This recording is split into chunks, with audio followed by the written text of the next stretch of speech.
Have you ever played a game, disliked it, but then watched someone else play it and found your opinion changed?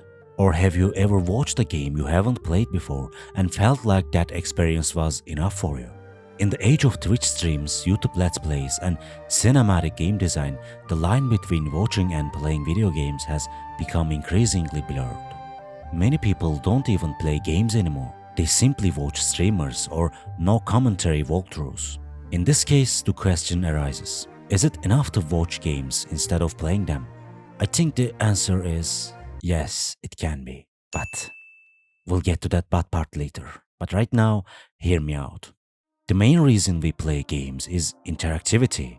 If a game doesn't let you make meaningful choices, if you barely control the characters, or if the mechanics offer limited opportunities for interaction, can it even be called a game? Wouldn't watching it be enough? Now don't get me wrong, I'm not saying it's bad for these kinds of media to exist. Nowadays many games stand out not just for their gameplay, but for the cinematic narratives they offer. And I consume a lot of these games too.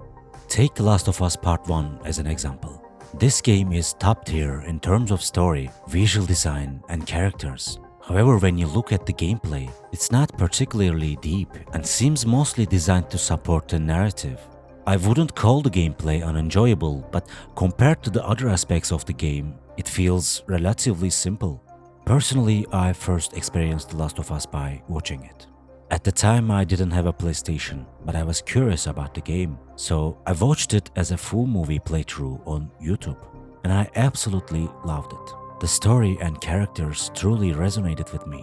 Of course, I played it on PS4 later, and while I still loved it, it didn't impact me as much as watching it had the first time. This led me to realize that I wouldn't have missed much by not playing it, because the important part was the story. In games like The Last of Us, if the gameplay doesn't offer much on its own, you don't necessarily need to play them yourself. Watching the cutscenes alone can provide a similar experience. In fact, the developers likely thought so as well, given that they created a TV series for the game. Note that this is true only for The Last of Us Part 1. I wouldn't say the same for the second game. In fact, for the second game, it's actually the opposite. The story isn't that great in that one, but the gameplay is far more enjoyable. In general, I think games that don't offer much interactivity or particularly compelling gameplay can be consumed by simply watching them. But what if I told you there are games with deep, layered gameplay that might actually be more fun to watch than to play? Look, I watch live streams all the time. I have been following certain streamers for years. Most of the time, I discover new games through them and end up playing those games myself. But sometimes watching them play is even more enjoyable than playing the games myself. For example, one of the streamers I follow spent countless hours playing a game called Ark Survival Evolved.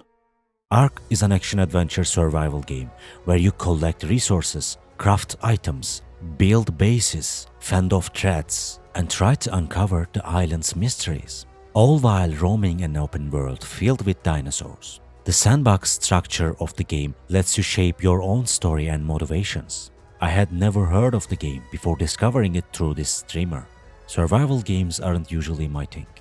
But Ark looked so fun and I enjoyed watching those streams so much that I decided to play it myself. But unfortunately, I didn't have a similar experience playing it. I didn't enjoy the game and couldn't connect with it. That's when I realized the appeal for me wasn't the game itself. It was the streamer's adventures within it. Watching someone else play Ark was far more enjoyable for me than playing it myself.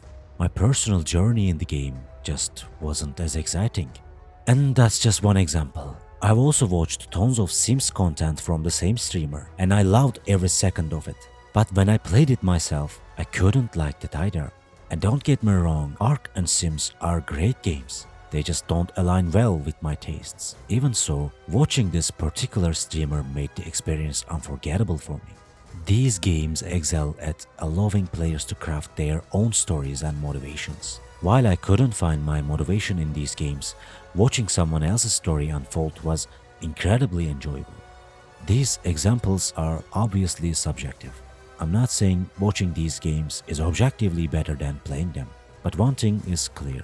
Without that specific streamer I've followed for years, I wouldn't have enjoyed those games nearly as much. Do you have games you normally wouldn't enjoy but end up loving when you watch someone else play? Let me know in the comments. And now, yes, now we get to that but.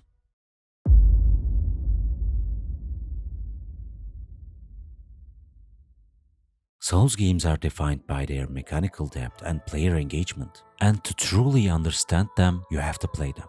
Games like Dark Souls or Elden Ring thrive on trial, error, and the satisfaction of overcoming brutal challenges. No video or streamer can replicate the emotions you experience when playing them yourself.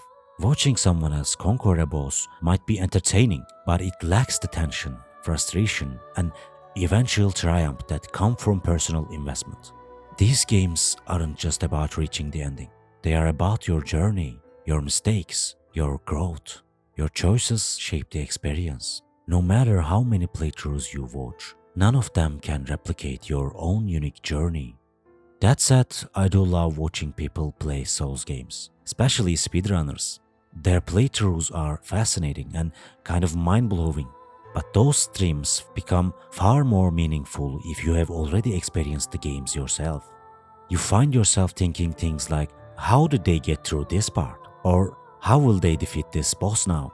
But if you've never played the game yourself, I don't think watching someone else will leave much of an impression. The best way to experience Souls games is undoubtedly by playing them. Actually, it's not just Souls games. The reason I specifically mention Souls games is because there is a massive difference between watching and actually playing them. And I think the biggest reason for that difference is the sense of discovery these games offer, on top of their incredible combat system, of course. In both Elden Ring and Dark Souls, what pulled me in the most was the desire to uncover the unknown. The worlds in these games are crafted with such care that you feel compelled to explore every location step by step. You get curious about every boss's backstory, and you want to figure out why every detail is there and what it means. And the fact that this experience is so personal to each player is what makes these games truly special. Because it's hard, if not impossible, to feel those same emotions just by watching someone else play. Games like these really need to be experienced firsthand to be fully understood. In games like these, the experience starts the moment you take control. Playing a game isn't just about learning the story or testing the mechanics. It's about making decisions, taking risks, failing, and eventually succeeding. It's an emotional journey. Sure, you can observe that process as a viewer, but feeling it is something else entirely. That's why the bond a player forms with a game is so much deeper than what a passive viewer can feel. And honestly, aside from a few exceptions I mentioned at the beginning, I really do believe most games are meant to be played, not watched. Because most games are built around personal experiences.